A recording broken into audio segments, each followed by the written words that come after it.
السلام عليكم ومرحبا بكم معايا في وصفة جديدة. اليوم جيت ندير معاكم وصفة كسرة محشية على طريقتي الخاصة. كسرة محشية سبيسيال. انا ما نكذبش عليكم، ما نحبهاش تقرمش، نحبها تجي طرية. اللي يحبها تقرمش دوك نقولوا واش يدير، واللي يحبها طرية دوك نقولوا كيف كيف واش يدير. الوغ بلا ما نطول عليكم نروح للمقادير وطريقة التحضير. الوصفة تاعي تاع نهار اليوم نحتاج فيها كيلة تاع سميد يكون رطب كيما راكم تشوفوا. عندي تاني كيلة تاع الفارينة، نفس الكيل تاع الفارينة هو تاع سميد. 3 مغارف تاع الزيت، مغرف صغيرة تاع الملح، لو بود لا كويير يعني تاع السكر ما تكتروش شويه برك قيس رشه، و تاني كيف كيف لو بود لا كويير تاع الخميره. هنا حكمت العجان تاعي درت فيه كامل المواد الجافه تاعي اللي سميد وفارينه ولا ليفور دو بالكم ما تكتروش منها شويه برك قسمه تعطيني الطراوه، والملح وهذيك شويه تاع السكر. من بعد ضفت 3 مغارف تاع الزيت وبديت نخلط المكونات كامل مع بعض ونطم فيهم بالماء دافي. اللي حبت تجيها شغل مقرمشه شويه واش دير، تستغنى نهائيا على الخميره، هذه وحده. خميره والسكر تنحيهم وتزيد في الكميه تاع الزيت تجيها مبسه الله الله عليها، ودير السميد اكثر من الفارينه. فوالا هذه اللي حبتها تجي مقرمشه، انا نحبها تجي طريه. القوام تاعها يجي بزاف هاي، سيوها هكا بهاد الوصفه وما راكوش رايحين تندموا. بديت نضيف هنا الماء تدريجيا حتى تحصلت على عجينه متماسكه، غطيتها وخليتها تريح. اونتر طون رحت نجوز نوجد الحشو ديالي اللي فيه 2 حبات تاع البصل يكونوا كبار او تقدروا ديروا 4 متوسطين. رحيتهم كامل مع 2 حبات تاع طوماطيش كيف كيف كبار، مغرف صغيره تاع الملح، فلفل الكحل، فلفل عكري، طوماطيش تاع الباطا، وعندي زيتون كحل مقطع، انا نحبه في الحشو يمد لها واحد البنه ما شاء الله. الوغ هنا خديت مقله درت فيها شويه تاع الزيت، حطيت البصل تاعي مع طوماطيش، فلفل عكري، فلفل الكحل والملح، درتهم كامل هكذا مع بعض. تقدروا طيبوهم في كوكوطات تسرعوا الطهي. خلطتهم كامل وضفت عليهم هذيك المغرفه تاع الطماطم مصبره اللي كنت حرحرتها ديجا في شويه تاع الماء او ربع كاس من الماء.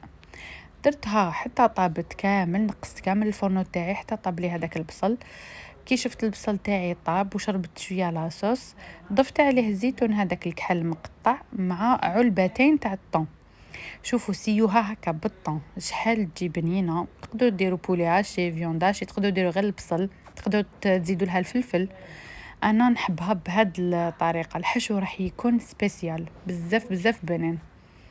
الوغ هنا من بعد ما طابت لي كيما شفتوا حطيتها دكوتي، ورحت لهذيك العجينه تاعي اللي خليتها تريح، قسمتها هكا دوائر صغار. سا ديبون شحال نتوما في الدار، وسا ديبون الا تحبوها كبيره ولا صغيره.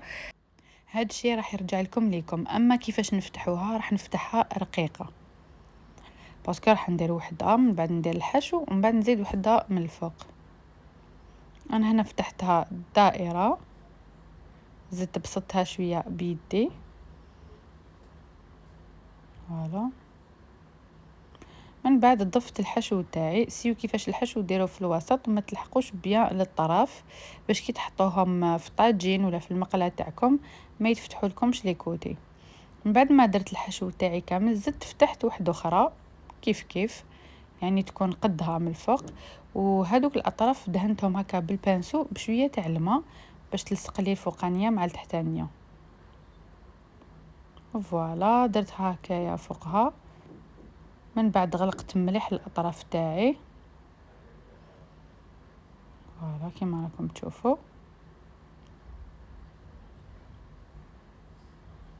من بعد خذوا فرشيطه ملي كوتي عبزو مليح.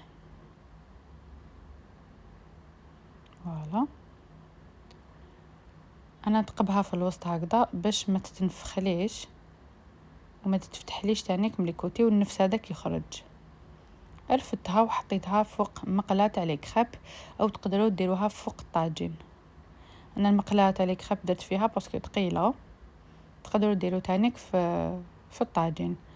سيو كيفاش اشاك فوا تقعدوا تدوروا فيها هكا باش طيب لكم من كاع الجوايه.